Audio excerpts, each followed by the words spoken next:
ನಮಸ್ಕಾರ, ಅಮೋಘ ನ್ಯೂಸ್ಗೆ ಸ್ವಾಗತ. ನಾನು ಸ್ಮಿತಾ. ತುಮಕೂರಿನ ವಿನಾಯಕ ನಗರದಲ್ಲಿ ಸಿದ್ಧಿ ವಿನಾಯಕ ಸೇವಾ ಮಂಡಳಿ ವತಿಯಿಂದ 49ನೇ ವರ್ಷದ ವೈಭವಪೂರ್ಣ ಕಾರ್ಯಕ್ರಮವನ್ನು ಹಮ್ಮಿಕೊಳ್ಳಲಾಗಿದೆ ಎಂದು ಮಂಡಳಿಯ ಅಧ್ಯಕ್ಷ ಎಚ್ಆರ್ ನಾಗೇಶ್ ಹೇಳಿದ್ದಾರೆ. ಆಗಸ್ಟ್ 27ರಿಂದ ಸೆಪ್ಟೆಂಬರ್ 23ರವರೆಗೆ 28 ದಿನಗಳ ಕಾಲ ವೈವಿಧ್ಯಪೂರ್ಣ ಸಾಂಸ್ಕೃತಿಕ ಕಾರ್ಯಕ್ರಮ ಹಾಗೂ ಪೂಜಾ ಮಹೋತ್ಸವವನ್ನು ಹಮ್ಮಿಕೊಳ್ಳಲಾಗಿದೆ. ಈ ಬಾರಿ ತಾರಕಾಸುರ ಸಂಹಾರ ಅಥವಾ ಶ್ರೀ ಸಿದ್ಧಿ ವಿನಾಯಕ ವೈಭವ ವಿಶೇಷ ಅಲಂಕಾರವಾಗಿದ್ದು ದೃಶ್ಯ ರೂಪಕವನ್ನು ವೀಕ್ಷಿಸಬೇಕೆಂದು ಅಧ್ಯಕ್ಷ ನಾಗೇಶ್ ಸುದ್ದಿಗೋಷ್ಠಿಯಲ್ಲಿ ಹೇಳಿದ್ದಾರೆ. ವಿವಿಧ ಸಮಿತಿಗಳನ್ನು ರಚನೆ ಮಾಡಲಾಗಿದೆ. ಹರಿಕತೆ ಸೇರಿದಂತೆ ವಿವಿಧ ಸಾಂಸ್ಕೃತಿಕ ಕಾರ್ಯಕ್ರಮಗಳನ್ನು ಪ್ರತಿದಿನ ಸಂಜೆ ನಡೆಯಲಿದೆ. ಸೆಪ್ಟೆಂಬರ್ 24ರಂದು ಸಿದ್ಧಿ ವಿನಾಯಕ ಸ್ವಾಮಿಯ ವೈಭವದ ಮೆರವಣಿಗೆ ನಡೆಯಲಿದ್ದು ಅದು ರಾತ್ರಿಯೇ ವಿಸರ್ಜನೆ ಆಗಲಿದೆ ಎಂದು ಸಮಿತಿಯ ಉಪಾಧ್ಯಕ್ಷ ಟಿಎಚ್ ಪ್ರಸನ್ನಕುಮಾರ್ ಹೇಳಿದ್ದಾರೆ. ಇನ್ನು ಸುದ್ದಿಗೋಷ್ಠಿಯಲ್ಲಿ ವಿವಿಧ ಸಮಿತಿಗಳ ಪ್ರಮುಖರಾದ ಜಗಜ್ಯೋತಿ ಸಿದ್ದರಾಮಯ್ಯ, ಟಿಆರ್ ನಟರಾಜು, ವಿರೂಪಾಕ್ಷ, ಕೆಎಸ್ ರಾಘವೇಂದ್ರ, ಕಲ್ಯಾಣ ಕುಮಾರ್ ಮತ್ತಿತರರು ಪಾಲ್ಗೊಂಡಿದ್ದರು. ಕ್ಯಾಮರಾಮನ್ ಅಂಜನ್ ಕುಮಾರ್ ಜೊತೆ ಮಾರುತಿ ಪ್ರಸಾದ್, ಅಮೋಘ್ ಟಿವಿ, ತುಮಕೂರು. ನಡೆಸಿಕೊಂಡು ಬರ್ತಾ ಇದ್ದೀರಾ. ತಮ್ಮೆಲ್ಲರಿಗೂ ಮೊದಲು ವಂದನೆಗಳನ್ನು ಅರ್ಪಿಸ್ತಾ ಇದ್ದೇವೆ. ನಾವು ಹಲವಾರು ಸಮಿತಿಗಳನ್ನು ಇಲ್ಲಿ ಏರ್ಪಡಿಸಿ ಪ್ರತಿ ಕಾರ್ಯಕ್ರಮವನ್ನು ಜನರಿಗೆ ತಲುಪುವ ಒಂದು ವ್ಯವಸ್ಥೆಯನ್ನು ಮಾಡಿರ್ತೇವೆ. ಪೂಜಾ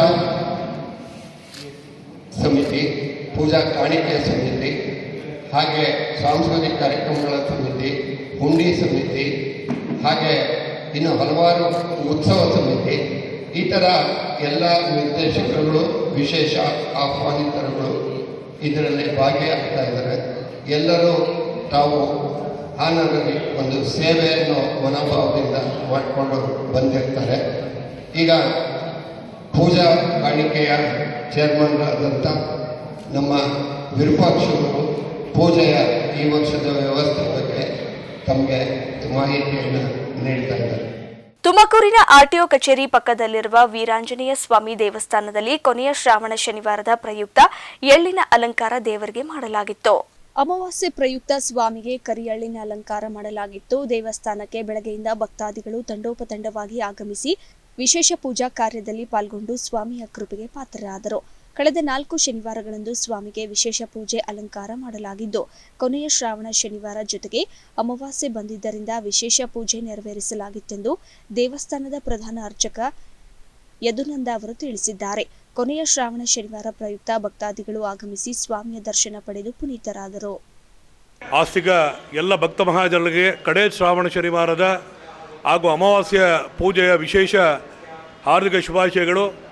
ಈ ದಿನ ಪ್ರಾತಃ ಕಾಲ ಬೆಳಗ್ಗೆ 4:30ರಿಂದ ಸರಿಯಾಗಿ ಸ್ವಾಮಿಗೆ ವಿಶೇಷವಾಗಿ ಪಂಚಾಮೃತ ಅಭಿಷೇಕ ಹಾಗೂ ಸ್ವಾಮಿಗೆ ವಿಶೇಷವಾಗಿ ಎಳ್ಳಿನ ಅಲಂಕಾರ, ಅಮಾವಾಸ್ಯೆಯ ಪ್ರಯುಕ್ತ ಎಲ್ಲ ಭಕ್ತ ಮಹಾಜನಗಳೆಲ್ಲ ಬಂದು ದರ್ಶನ ಭಾಗ್ಯವನ್ನು ಪಡೆದು ಕೃತಾರ್ಥರಾಗಿ ಹಾಗೂ ಇದೇ ದಿನ ಸಂಜೆಯೂ ಕೂಡ 6:30ಕ್ಕೆ ಸರಿಯಾಗಿ ಮಹಾಮಂಗಳಾರತಿ ಹಾಗೂ ಬರುವಂಥ ಎಲ್ಲ ಭಕ್ತ ಮಹಾಜನರಿಗೆ ಮಹಾಪ್ರಸಾದದ ವ್ಯವಸ್ಥೆಯನ್ನು ದೇವಸ್ಥಾನದಿಂದ ಮಾಡಲಾಗಿರುತ್ತದೆ.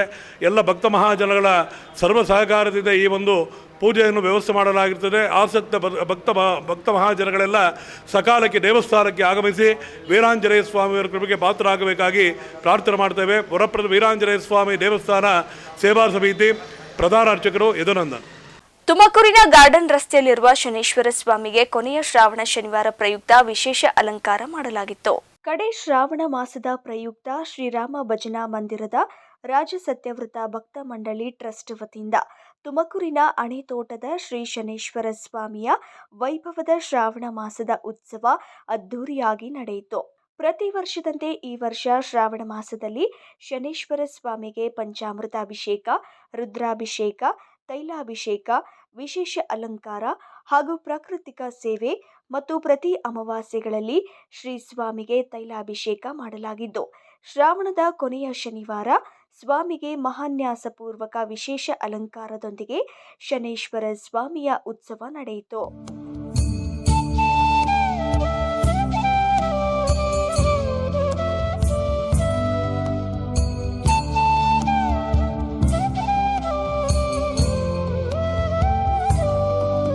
ಸ್ವಾಮಿಯ ಉತ್ಸವವು ಅಣೆತೋಟದಿಂದ ಹೊರಟು ಕಟಾವೀರನಹಳ್ಳಿ ತೋಟ, ಅಗ್ನಿಬನ್ನಿರಾಯನಗರ, ಸತ್ಯಮಂಗಲದಿಂದ ಹನುಮಂತಪುರ, ಬೈಲಾಂಜನೇಯ ಸ್ವಾಮಿ ದೇವಸ್ಥಾನದ ಮಾರ್ಗವಾಗಿ ಅಣೆತೋಟಕ್ಕೆ ಆಗಮಿಸುತ್ತದೆ.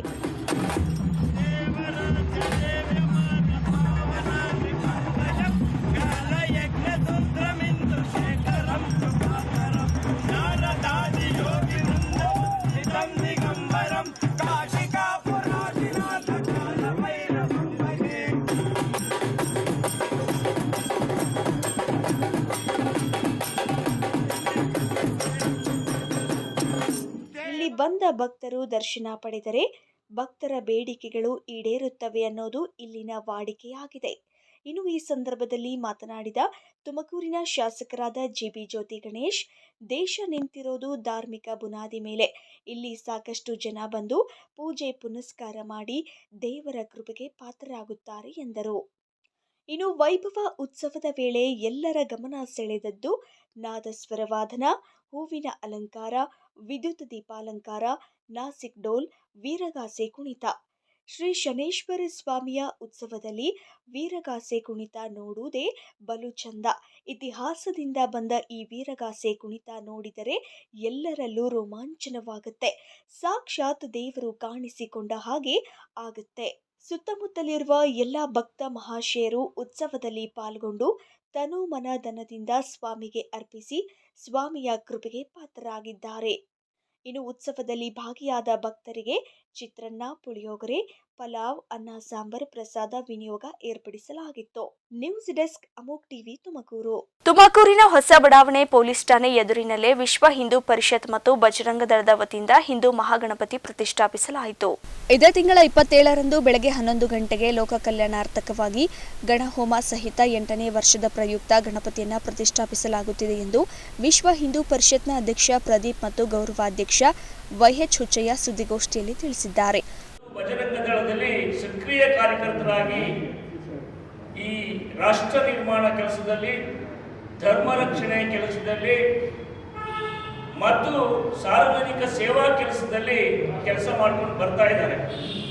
ಈಗ 2,500 ಘಟಕಗಳು ಕರ್ನಾಟಕದಲ್ಲಿ ಕೆಲಸ ಮಾಡ್ತಾ ಇದ್ದು ಸಮಾಜ ಸೇವಾ ಕೆಲಸವನ್ನು, ಧರ್ಮ ರಕ್ಷಣೆ ಕೆಲಸವನ್ನು ಮಾಡ್ಕೊಂಡು ಬರ್ತಾ ಇದ್ದಾರೆ.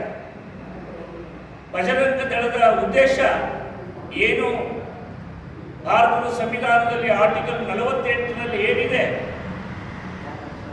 ಏನು ನಮ್ಮ ಪವಿತ್ರ ಗೋವು ಪವಿತ್ರ ಸ್ಥಾನವನ್ನು ಕೊಟ್ಟಿದೆ ಸಂವಿಧಾನದಲ್ಲಿ, ಅದರ ಹತ್ಯೆಯನ್ನು ನಿಷೇಧ ಮಾಡುವಂಥದ್ದು ಮುಖ್ಯವಾಗಿ, ಮತ್ತು ಧರ್ಮ ರಕ್ಷಣೆಯನ್ನು ಮಾಡುವಂಥ ಕೆಲಸದಲ್ಲಿ ತೊಡಗುವಂಥದ್ದು, ಮತ್ತು ಪರಧರ್ಮ ಸಹಿಷ್ಣುತೆ, ಯಾವ ಧರ್ಮಕ್ಕೂ ಕೂಡ ಚ್ಯುತಿ ಬರದ ಹಾಗೆ ನಮ್ಮ ಧರ್ಮವನ್ನು ನಾವು ರಕ್ಷಣೆ ಮಾಡಿಕೊಂಡು ಸೇವಾ ಕಾರ್ಯ ಮಾಡುವಂಥದ್ದು.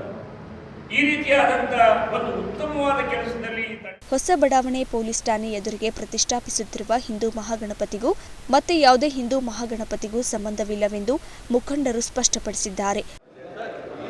ಕಳೆದ 7 ವರ್ಷಗಳಿಂದ ತುಮಕೂರು ನಗರದಲ್ಲಿ ಅದ್ದೂರಿಯಾಗಿ ಹಿಂದೂ ಮಹಾಗಣಪತಿ ಬಜರಂಗ ದಳ ಮತ್ತು ವಿಶ್ವ ಹಿಂದೂ ಪರಿಷತ್ ಆಶ್ರಯದಲ್ಲಿ ನಡ್ಕೊಂಡು ಬರ್ತಾ ಇದೆ. ಇದು 8ನೇ ವರ್ಷದ ಆಚರಣೆ. ಈ ವರ್ಷ ಸ್ವಲ್ಪ ಸ್ಥಳ ಬದಲಾವಣೆ ಆಗಿದೆ. ಇಷ್ಟು ದಿವಸಗಳ ಕಾಲ ಬೇರೆ ಕಡೆ ಇರ್ತಾಯಿತ್ತು. ಈಗ ತುಮಕೂರಿನ NEPS ಆವರಣದ ಎದುರುಗಡೆ ಇರುವಂಥ ಸೋಮೆಕಟ್ಟೆ ಮಠದ ಆವರಣದಲ್ಲಿ ಗಣಪತಿ ಉತ್ಸವ ನಡೆಯುತ್ತೆ. ಸುಮಾರು 11 ದಿನಗಳ ಕಾಲ ಈ ಉತ್ಸವ ನಡೆಯುತ್ತೆ. ಈ ಉತ್ಸವದಲ್ಲಿ ಅನೇಕ ಸಾಂಸ್ಕೃತಿಕ ಕಾರ್ಯಕ್ರಮಗಳು, ದಿನನಿತ್ಯ ನಡೆಯುವಂಥ ಸಾಮೂಹಿಕ ಗಣಪತಿ ಹೋಮ, ವಿಷ್ಣು ಸಹಸ್ರನಾಮ ಪಾರಾಯಣ, ಲಲಿತಾ ಸಹಸ್ರನಾಮ ಪಾರಾಯಣ, ಸೌಂದರ್ಯ ಲಹರಿ ಪಾರಾಯಣ, ಈ ಥರದ ಸಾಂಸ್ಕೃತಿಕ ಕಾರ್ಯಕ್ರಮಗಳು ಇರುತ್ತೆ. ಸಾಂಸ್ಕೃತಿಕ ಕಾರ್ಯಕ್ರಮಗಳ ಜೊತೆಗೆ ಮಕ್ಕಳಿಂದ, ಅನೇಕ ಶಾಲೆಗಳ ಮಕ್ಕಳಿಂದ ನೃತ್ಯ, ರಾಷ್ಟ್ರವಾದಿ ಸಂಘಟನೆ ಮತ್ತು ರಾಷ್ಟ್ರವಾದಿ ನಾಯಕರಿಂದ ಭಾಷಣಗಳು, ಈ ಎಲ್ಲ ಅನೇಕ ಬೊಂಬೆ ಆಟ, ಈ ಥರದ ಮುಖ್ಯ ಅನೇಕವಾದ ಕಾರ್ಯಕ್ರಮಗಳಿರ್ತವೆ.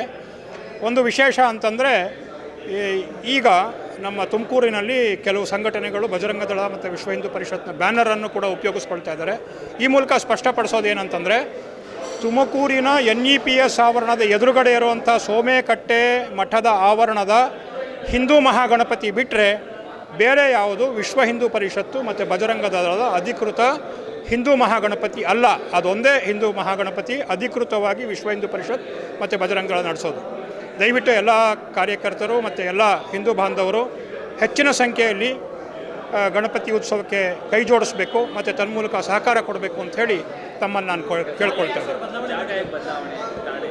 ಅಲ್ಲಿ ಸಾಂಸ್ಕೃತಿಕ ಕಾರ್ಯಕ್ರಮಗಳಿಗೆ ಏನೂ ಜಾಗ ಇರಲಿಲ್ಲ, ರಸ್ತೆ ಪಕ್ಕ ಇತ್ತು, ವಿಪರೀತ ಗಲಭೆ ಮತ್ತು ಸರ್ಕಲ್ ಆಗಿದ್ದರಿಂದ ಇಲ್ಲಿ ಈ ಸರಿ ಹೊಸದಾಗಿ ಸಾಂಸ್ಕೃತಿಕ ಕಾರ್ಯಕ್ರಮಗಳು, ಭಜನೆ, ಪಾರಾಯಣ ಎಲ್ಲ ಇರೋದರಿಂದ ಜಾಗವನ್ನು ಬದಲಾವಣೆ, ಸ್ವಲ್ಪ ವಿಶಾಲವಾದ ಜಾಗ ಇರಲಿ ಅಂತ. ಮಂಜು ಭಾರ್ಗವ್ ಅವ್ರನ್ನ ಸಂಘಟನೆಯಿಂದ ವಿಮುಕ್ತಿ ಮಾಡಿದ್ದಾರೆ. ಅದು ನಾವು ಮಾಡೋದಲ್ಲ, ಅದು ಪ್ರಾಂತದವರು ಮಾಡೋದು. ಅವರು ವಿಭಾಗ ಮಟ್ಟದ ಕಾರ್ಯಕರ್ತರು, ನಾವು ಜಿಲ್ಲಾ ಮಟ್ಟದ ಕಾರ್ಯಕರ್ತರು. ಅವರು ನಮಗಿಂತ ಎತ್ತರದಲ್ಲಿದ್ದರು. ಅವರನ್ನ ವಿಮುಕ್ತಿ ಮಾಡಿದ್ದಾರೆ ಅಂತ ನಮಗೆ ಮಾಹಿತಿ ಬಂದಿದೆ. ನಾವು ಆ ರೀತಿಯಾಗಿ ನಡ್ಕೊಳ್ತಾ ಇದ್ದೀವಿ. ಈಗ ಅದೇ ಸ್ಥಳದಲ್ಲಿ ಈಗ ಬಜರಂಗ ದಳ ಲೋಗೋ ಆಗಿರ್ಬೋದು ಎಲ್ಲ ಬೆಳೆಸ್ಕೊಂಡು ಈಗ ಬ್ಯಾನರ್ಗಳೆಲ್ಲ ಹಾಕಿರುವಂಥದ್ದು ಅದಕ್ಕೆ ಸ್ಪಷ್ಟನೆ ಕೊಟ್ಟಿದ್ದೀವಿ ಮತ್ತು ಅವ್ರಿಗೂ ಹೇಳಿದ್ದೀವಿ, ಎಲ್ಲರಿಗೂ ಸಾರ್ವಜನಿಕವಾಗೂ ಹೇಳ್ತಾ ಇದ್ದೀವಿ. ಇದೊಂದೇ ಅಧಿಕೃತ ಗಣಪತಿ, ಸಾರ್ವಜನಿಕವಾಗಿ ಹೇಳ್ತಾ ಇದ್ದೀವಿ. ಅಲ್ಲ, ಈ ಥರ ಏನಾದ್ರೂ ಇದಾದರೆ ಮುಂದುವರೆದ್ರೆ ಸಂಘಟನೆ ದೂರನ್ನು ಕೊಡ್ತೇವೆ.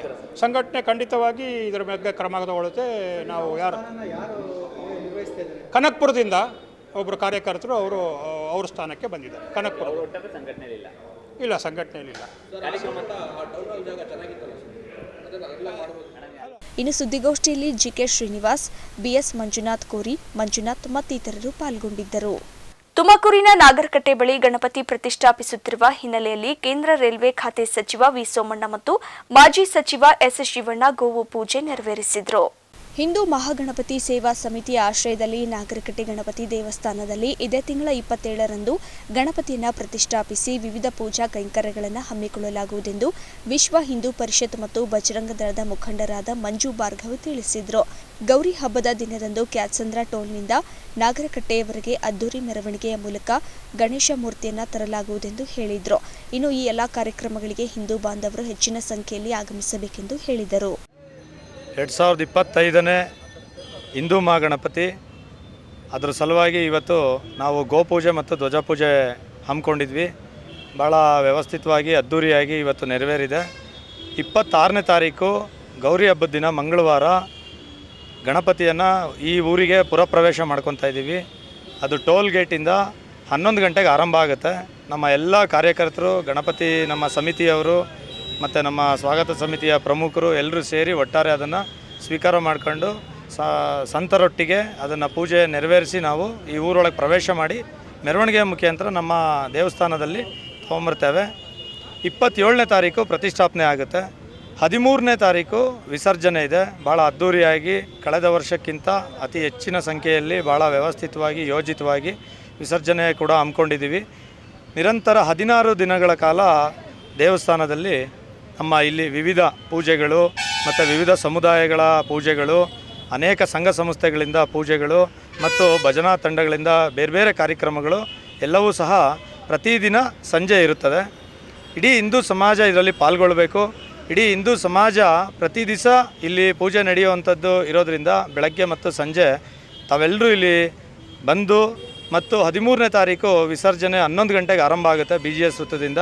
ಈ ಬಾರಿ ವೈಭವದ ಕಲಾ ತಂಡಗಳು ಮತ್ತು ಭಾಳ ದೊಡ್ಡ ಮಟ್ಟದ ಬೇರೆ ಬೇರೆ ಕಾರ್ಯಕ್ರಮಗಳು, ಸಾಂಸ್ಕೃತಿಕ ಕಾರ್ಯಕ್ರಮಗಳು ಕೂಡ ನಾವು ಹಮ್ಮಿಕೊಂಡಿದ್ದೀವಿ. ಅದಕ್ಕಾಗಿ ಇಡೀ ಹಿಂದೂ ಸಮಾಜ ಇದರಲ್ಲಿ ಪಾಲ್ಗೊಳ್ಳಬೇಕು ಅಂತ ನಾವು ಹಿಂದೂ ಮಹಾಗಣಪತಿ ಸೇವಾ ಸಮಿತಿ ವತಿಯಿಂದ ನಾವು ಕೇಳ್ಕೊಳ್ತೇವೆ. ಸಾರಿಗೆ ಸಂಸ್ಥೆ ಬಸ್ ಹಾಗೂ ಮಿನಿ ಲಾರಿ ನಡುವೆ ಮುಖಾಮುಖಿ ಅಪಘಾತ ಸಂಭವಿಸಿದ ಪರಿಣಾಮ 20ಕ್ಕೂ ಹೆಚ್ಚು ಪ್ರಯಾಣಿಕರಿಗೆ ಸಣ್ಣಪುಟ್ಟ ಗಾಯವಾಗಿರುವ ಘಟನೆ ಬೈಲಹೊಂಗಲ ತಾಲೂಕಿನ ತಿಗಡಿ ಕ್ರಾಸ್ ಬಳಿ ನಡೆದಿದೆ. ಬೈಲಹೊಂಗಲ ತಾಲೂಕಿನ ತಿಗಡಿ ಕ್ರಾಸ್ ಮಧ್ಯೆ ಈ ದುರ್ಘಟನೆ ಸಂಭವಿಸಿದ್ದು, ತಿಗಡಿ ಕಡೆಯಿಂದ ಬೈಲಹೊಂಗಲ ಕಡೆಗೆ ಪ್ರಯಾಣಿಕರನ್ನ ಹೊತ್ತು ಸಾರಿಗೆ ಬಸ್ ಸಂಚರಿಸುತ್ತಿತ್ತು. ಇದೇ ಸಮಯಕ್ಕೆ ತಿಗಡಿ ಕ್ರಾಸ್ ಕಡೆಯಿಂದ ಎದುರಿಗೆ ಬಂದ ಇಟ್ಟಿಗೆ ತುಂಬಿದ ಮಿನಿ ಲಾರಿ ನಡುವೆ ಮುಖಾಮುಖಿ ಅಪಘಾತ ಸಂಭವಿಸಿದೆ. ಈ ಅಪಘಾತದಲ್ಲಿ ಬಸ್ನಲ್ಲಿದ್ದ ಹಲವರಿಗೆ ಗಾಯಗಳಾಗಿವೆ. ಇನ್ನು ಮಿನಿ ಲಾರಿಯು ಜಖಮಾಗಿದ್ದು, ಲಾರಿ ಚಾಲಕ ಸೇರಿದಂತೆ ಇನ್ನುಳಿದವರಿಗೂ ಗಾಯಗಳಾಗಿವೆ. ಅದೃಷ್ಟವಶಾತ್ ಯಾವುದೇ ಪ್ರಾಣಹಾನಿ ಸಂಭವಿಸಿಲ್ಲ. ಈ ಅಪಘಾತದಿಂದ 2 ವಾಹನಗಳನ್ನ ನಡು ರಸ್ತೆಯಲ್ಲಿ ನಿಂತಿದ್ದರಿಂದ ಇನ್ನುಳಿದ ವಾಹನ ಸವಾರರಿಗೂ ಸಂಚಾರಕ್ಕೆ ತೀವ್ರ ತೊಂದರೆ ಆಯಿತು. ಘಟನಾ ಸ್ಥಳಕ್ಕೆ ಬೈಲಹೊಂಗಲ ಠಾಣೆಯ ಪೊಲೀಸರು ಭೇಟಿ ನೀಡಿ ಪರಿಶೀಲನೆ ನಡೆಸಿದ್ದಾರೆ. ಇದಿಷ್ಟು ಸುದ್ದಿಗಳು. ನೋಡ್ತಾ ಇರಿ ಅಮೋಘ್ ಟಿವಿ, ಎಂದೆಂದಿಗೂ ನಿಮ್ಮೊಂದಿಗೆ.